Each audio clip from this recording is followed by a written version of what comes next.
하나님 말씀 함께 보겠습니다. 누가복음 22장 24절에서 27절까지 말씀입니다. 누가복음 22장 24절에서 27절까지 제가 한 절 읽고 그 다음 절 여러분들 읽고 말씀 교독하는 시간 갖겠습니다. 24절 또 저희 사이에 그중 누가 크냐 하는 다툼이 난지라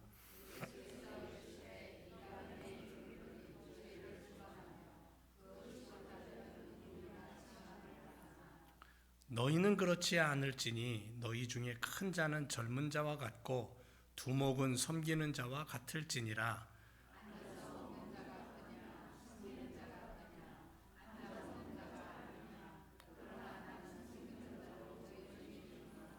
아멘. 잘 지내셨어요?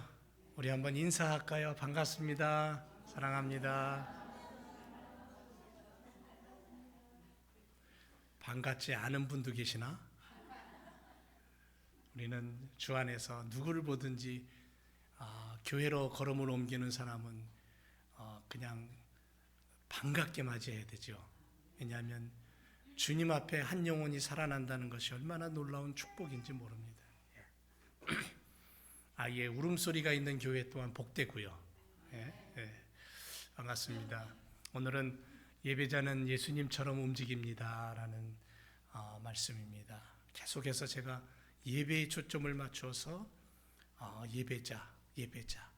예배자는 하나님의 자녀, 하나님의 모습 이런 것들을 계속해서 말씀드리고 있습니다. 오늘도 예배자는 예수님처럼 움직입니다 라는 말씀의 주제를 가지고 함께 은혜 나누기를 원합니다. 하나님의 말씀인 성경은 세상을 살아가는 하나님의 자녀된 우리들에게 하나님 아버지의 뜻이 담긴 양육서입니다. 그래서 그 말씀은 성도들의 삶 가운데 늘 함께합니다. 늘 함께해요.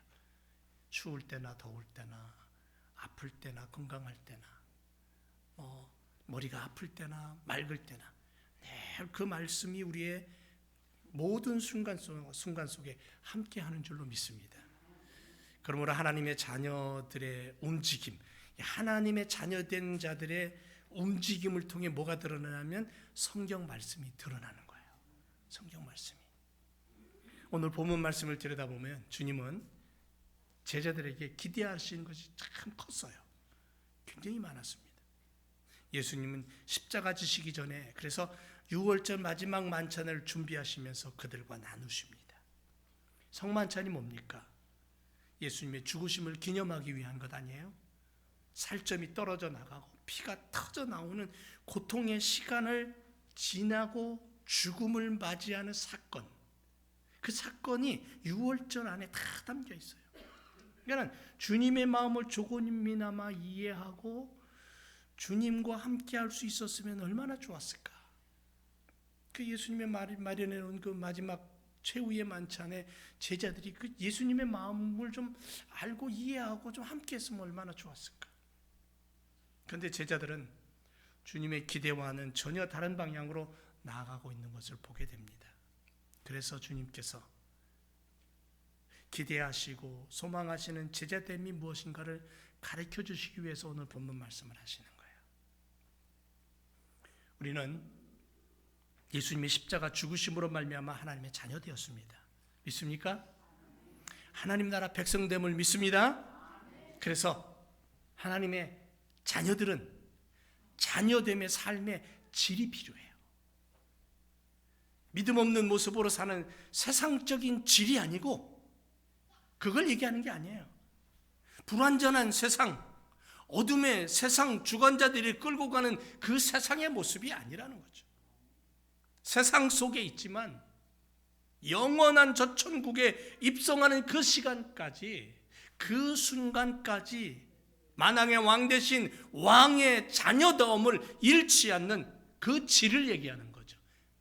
그걸 제자들에게 주님이 지금 요구하고 있는 거예요. 그게 주님의 마음이에요. 여러분, 뭔가 물건을 하나 사더라도 아무리 싸더라도 질적인 부분을 생각 안 할 수 없잖아요. 그죠? 이 질이 중요한 거예요.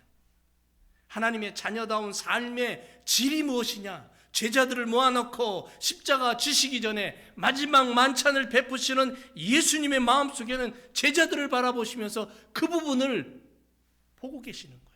그 부분을 요구하고 계시고 그 부분을 희망하고 계시는 거예요. 시간 속에 갇혀있는 인간의 삶은 영원하지 않죠. 그러나 하나님의 자녀들은 비록 이 땅 위에서 삶을 살아가지만 영원한 하나님 나라 백성이다. 만왕의 왕 되신 하나님의 자녀이고 나의 본향집은 저기 있다.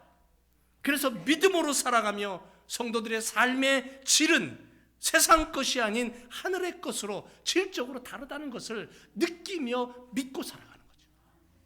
그것을 실천하며 사는 거예요.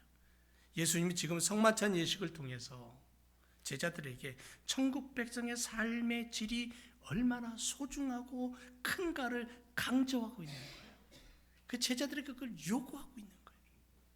이 시간 예수님의 그 교훈의 말씀 우리가 들여다보면서 예수님이 기대하시는 제자의 모습, 그걸 깨닫고 우리도 예수님을 쫓아가며 그런 제자의 모습으로 우리가 살아가기를 주님의 이름으로 축원을 드립니다.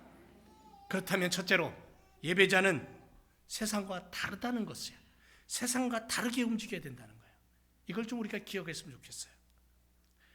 세상의 움직임 가만히 생각해 보면 자기를 위한 우선순위에 갇혀 있어요.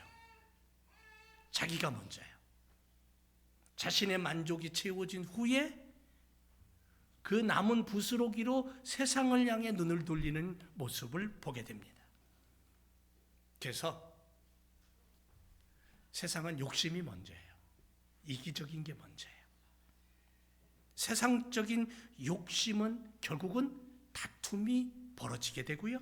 그 다툼이 다툼으로 번지게 되면 큰 싸움이 나는 거예요. 오늘 본문을 들여다보면 또 저희 사이에 그중 누가 크냐? 24절에 다툼이 일어납니다. 12제자 사이에 일어난 논쟁이죠. 원래 논쟁이라는 것은 일방적인 게 아니에요. 쌍방입니다. 이쪽에서 한마디 하면 저쪽에서 한마디 하는 것이 그게 어떤 싸움의 모습이죠.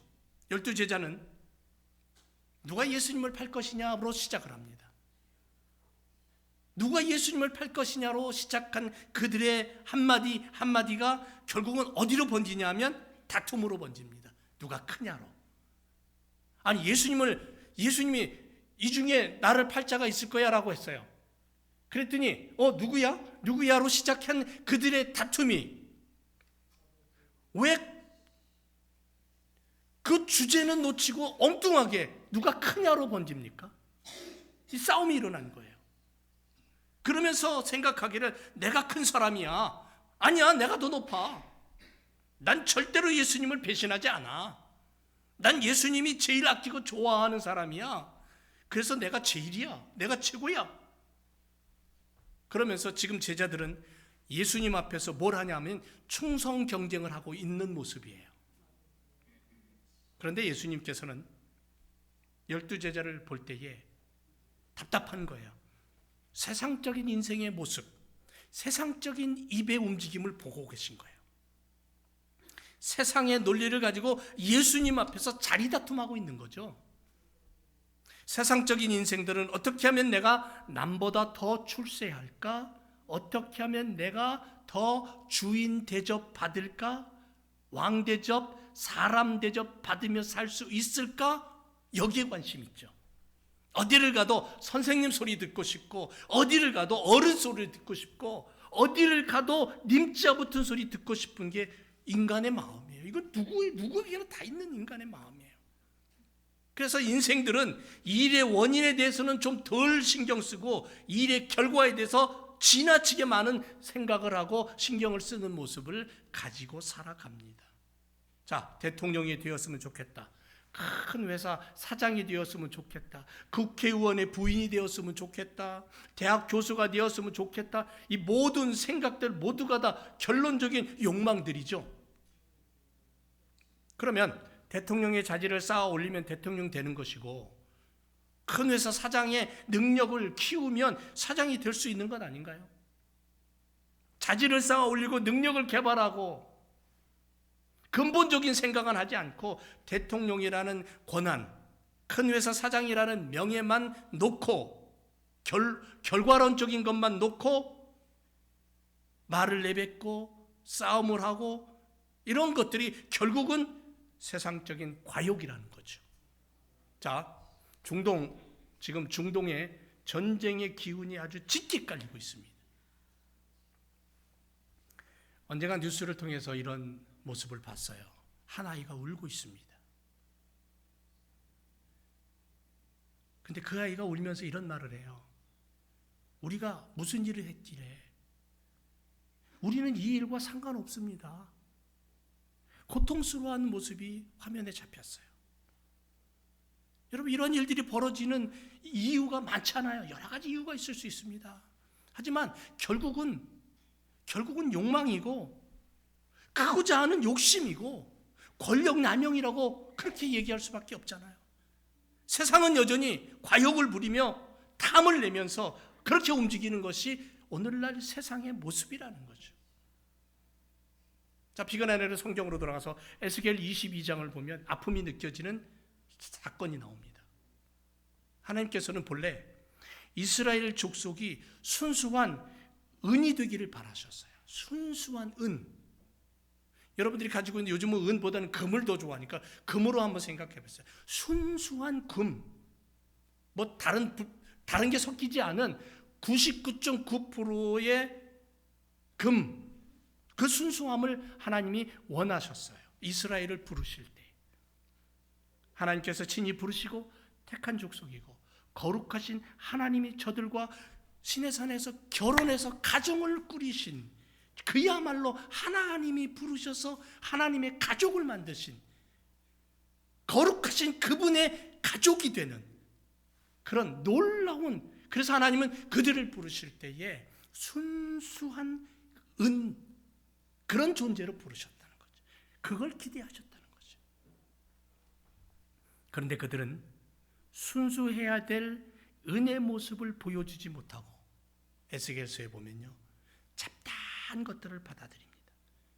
순수함과 함께 그것이 뒤섞여버려서 반죽이 되어버립니다. 은 속에 섞여있는 무가치한 찌꺼기들이 발견됩니다.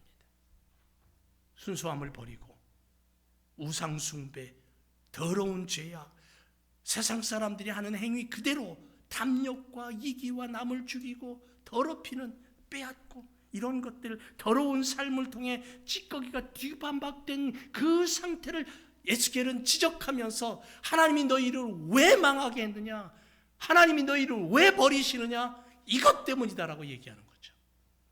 선한 이스라엘이 찌꺼기처럼 버림받아서 그렇게 하나님으로부터 내몰린 그러한 경고의 메시지를 하고 있는 거죠.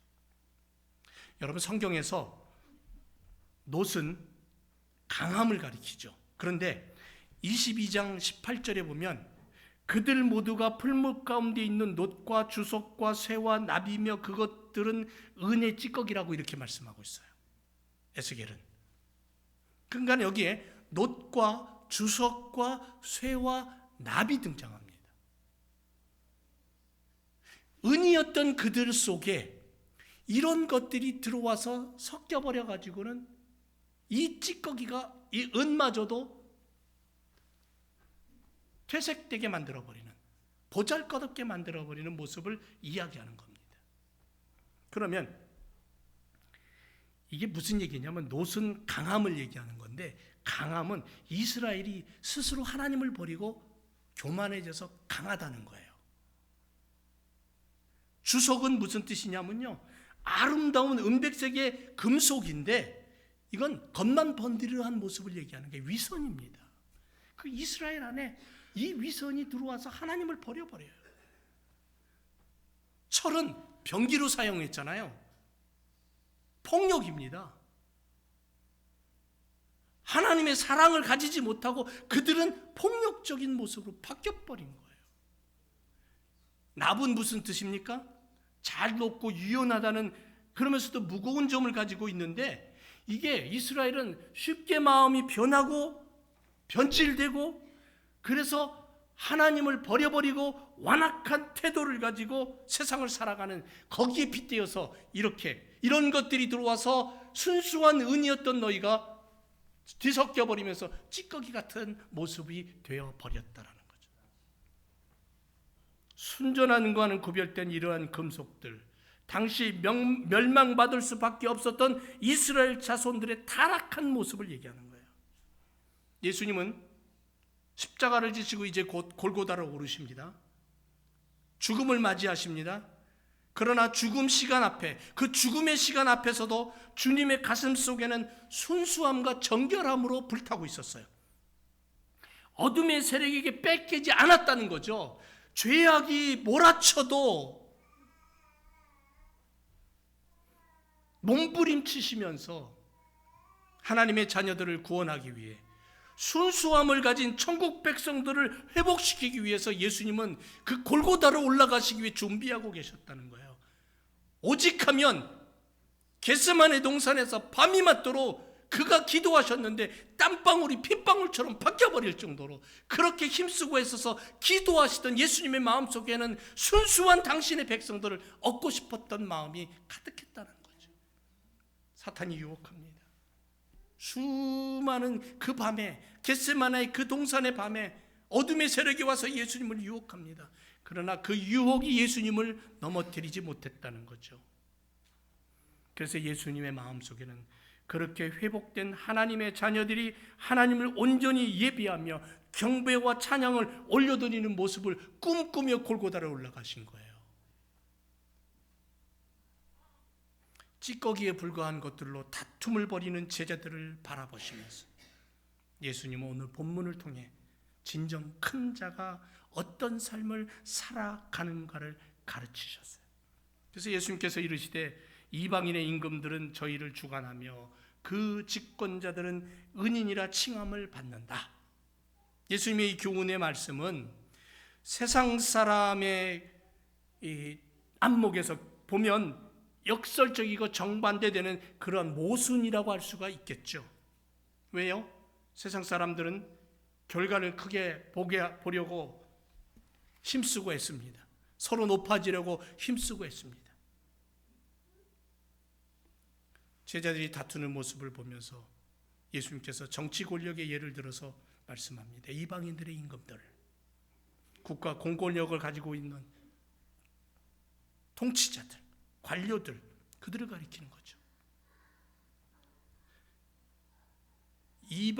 이방인들의 통치자들, 당시에 유대는 로마의 식민지였어요. 로마의 통치를 받고 있었어요. 그렇기 때문에 이방인들의 임금들이라는 단어에 그들은 쉽게 이해를 할 수 있었어요. 제자들은. 주관하다라는 것은 헬라어에 가보면 주인이 된다라는 뜻을 갖고 있는 단어예요. 그러니까 주인이 노예를 지배한다는 뜻이에요. 집권자와 민중은 주인과 종의 관계로 형성되어 있다는 의미를 갖고 있는 거죠. 그리고 예수님은 그 집권자들, 이방인의 임금들, 그 집권자들은 은이라 칭함을 받는다, 그렇게 말씀해요. 무슨 뜻입니까? 은인이라는 것은 좋다라는 거예요. 공적 행동을 뜻하는 복합어가 들어있어요. 선한 일을 위해서 힘쓰는 자예요. 박애주의자를 얘기하는 거예요. 실제로 이 같은 칭호는 이집트, 시리아, 로마 등지에서 폭군적 지배자들에게 붙여졌던 칭호였어요. 이방인의 왕들은 그들의 백성 위에 군림하고 최상의 군주로 행세하면서 그들 자신의 위대함을 자랑하고 백성들로 하여금 칭송받기를 원하기 때문에 이 같은 칭호를 스스로 사용했다라는 거죠. 예수님이 왜 이 말씀을 하실까요? 예수님이 시작과 끝이 다르지 않습니다. 시작이 영혼 사랑이었다면 끝도 영혼 사랑입니다. 성도들이 예수님과 함께 이 땅을 살아갈 때 탐욕에 사로잡히고 과욕을 부리고 다툼을 일으키고 싸우고 분노를 일으킨다면, 그 삶을 쫓아간다면 예수님과 멀어지는 거죠. 순수함을 잃고 섞여버린다면,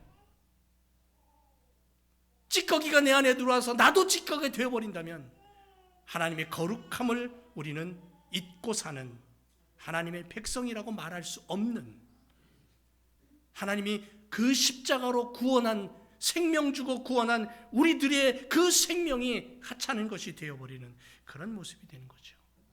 찌꺼기로 가득한 인생이 되는 거예요. 그래서 우리는 예수님처럼 움직여야 돼요. 예수님처럼 생각해야 돼요. 많은 사람들이 시작을 매우 잘하는 것처럼 그렇게 보이지만 그러나 중도에서 다 포기합니다. 그래서 많은 부분에 있어서 시작과 끝이 다른 것을 우리는 늘 보며 살아갑니다. 성경에 갈라디아 교회가 있습니다. 갈라디아 교인들을 들여다보면 시작을 굉장히 잘했습니다. 그들은 시험거리가 바울에게 있었음에도 불구하고 하나님의 천사와 같이 또 그리스도 예수와 같이 바울을 영접했고요. 할 수만 있다면 바울을 위해 눈까지 빼어줄 것이라고 그렇게 생각하며 살았던, 갈라디아서 4장에 보면 그런 얘기를 해요. 바울이 친히 너희가 할 수 있었다면 너희의 눈이라도 빼어 나에게 주었을 것이라고 그렇게 얘기합니다. 그런데 결과는 무엇입니까? 사도 바울이 교회를 떠납니다. 다른 교회에 개척을 하고 그리고 교회를 또 훈련시키기 위해서 교회를 떠난 후에 그들은 돌아섭니다. 바울 개인에게서 돌아선 것뿐 아니라 그들은 안타깝게도 바울이 전한 복음에서 돌아섭니다. 그래서 갈라디아서 1장 6절에 보면 속히 떠나 다른 복음을 쫓았다라고 얘기합니다. 사도 바울은 그들을 향해 이렇게 책망합니다. 너희가 이같이 어리석거나 성령으로 시작하였다가 이제는 육체로 마치겠느냐라고. 갈라디아서 3장 3절에 그렇게 얘기합니다. 사랑하는 제 교성들 여러분, 성령으로 시작했다가 얼마든지 육체로 마칠 수 있다라는 것을 우리는 기억해야 됩니다. 이것이 바로 우리 인간의 연약함이죠. 아무리 우리가 시작을 잘한다 할지라도 우리의 시작과 출발의 부푼 꿈이 순조롭게 진행될 수 있도록 가만두지 않는 어둠의 세력이 있다라는 거예요. 이걸 늘 기억해야 된다는 거죠. 애굽에서 나온 이스라엘 백성들이 가나안으로 가는 그 여정 속에 순조로웠습니까? 아니죠. 아멜렉이 가로막았고 식량과 물의 문제가 가로막았고 원망과 불평의 세력이 가로막았고 모압과 아모리와 바산 왕이 가로막았습니다. 가데스 바네에서는 무엇보다도 이스라엘 백성들의 불신앙이 가로막고 있었다라는 거죠. 성도가 무엇을 하든지 믿음의 사람들이 무엇을 하든지 하면 할수록 가로막는 세력이 있다라는 것을 우리는 기억해야 돼요. 그래서 항상 시작보다는 끝이 중요하다는 생각을 가지고 주님을 바라보며 주님과 함께 어떤 일을 하든지 주님과 함께. 여러분, 예수님 세상에 계실 때에 세상에 계셨지만 세상에 속하지 않았고요. 예수님은 세상에 계셨지만 세상의 생각과 다른 생각을 갖고 사셨던 분이에요. 땅을 밟고 살아가지만 땅의 것을 추구하고 땅의 일에 사로잡혀 살지 않았다라는 거죠. 늘 예수님은 하늘의 뜻을 구했고요. 그 하늘의 뜻을 이 땅에 심는 삶을 살았던 분이에요. 예수님은 하늘나라 행복을 가져와서 이 땅에 그것을 펼치시는 분이었어요. 예수님은 하늘 영광의 순수함을 잊지 않은 분이었어요. 마지막 순간에도 하나님 나라를 위해서 그 나라를 바로 세우기 위해서 소망하며 한 사람 한 사람을 당신의 눈에 담았던 분이 예수님이에요. 다 이루었다라고 숨을 거두시는 그 순간에도 예수님의 눈에 들어온 당신의 제자들과 수많은 인생들을 보고 계셨어요. 우리 제일교회가 하나님의 자녀임을 잃어버리지 않고 천국을 소유한 영원한 천국 백성임을 또한 잃어버리지 않고 믿음의 사람들이 이 땅을 살아갈 때 예수님처럼 세상을 바라보고 살았으면 좋겠어요. 세상 즐거움 얼마나 많아요. 세상의 쾌락이 얼마나 많아요. 세상에 좋은 것들 너무너무 많아요. 그런데 그 좋은 것들을 바라보고 쫓아가다 보면 예수님을 잃어버리게 되는 거죠. 예수님을 놓치면 다 놓치는 거예요. 예수님처럼 좀 움직이면 좋겠어요. 예수님이 그 채찍에 맞으시면서도 예수님이 움직였던 것은 그 채찍의 아픔과 고통이 아니라 내 영혼이 지옥으로 끌려가는 것을 보고 안타까워하셨다는 거죠. 그래서 우리는 예수님을 보며 오늘도 예수님과 함께 걸음을 옮기고 예수님과 함께 손을 잡고 우리의 인생을 살아가야 될 줄로 믿습니다. 농부의 심정으로 순수함에 믿음을 심고 물을 주시던 예수님처럼 세상적인 무게에 매달려 욕망과 욕심에 사로잡혀 누가 크냐 싸우고 내가 더 위다라고 높이를 따지던 제자들을 향하여 그게 아니야,